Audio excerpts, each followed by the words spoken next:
दोस्तों सवेरे से आप लोग काफ़ी वेट कर रहे हैं गाना जो भोजपुरी की हिट मशीन खेसारी लाल यादव के पोस्टर के माध्यम से आया था, ये जानू मुबारक हो शादी।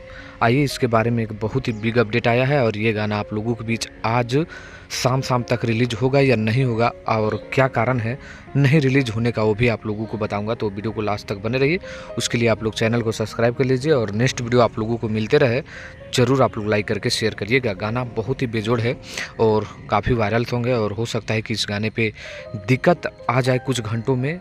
ये जानू मुबारक हो शादी, इसके कारण अब मैं आप लोगों को बता दूं कि ये गाना जो आज सुबह में रिलीज होने वाला था, ये गाना अब आप लोगों के बीच आज रिलीज नहीं होगा। जी हाँ दोस्तों, इसको रिलीज डेट चेंज कर दिया गया है और अब ये गाना आप लोगों के बीच कल सुबह 7:15 पे अंकिता फिल्म के यूट्यूब चैनल पर रिलीज़ किया जाएगा। तो जो भी खेसारी लाल यादव के फैंस इस गाने को बेसब्री से इंतजार कर रहे थे सुबह से, तो आप लोगों के लिए ये दुख का घड़ी है कि अब ये गाना आज नहीं रिलीज होगा, कल सुबह रिलीज होगा। तो कल तैयार रहिए, ये जानू मुबारक हो शादी जो खेसारी लाल यादव का अंकिता फिल्म पर आ रहा है। मिलते हैं नेक्स्ट वीडियो में। धन्यवाद।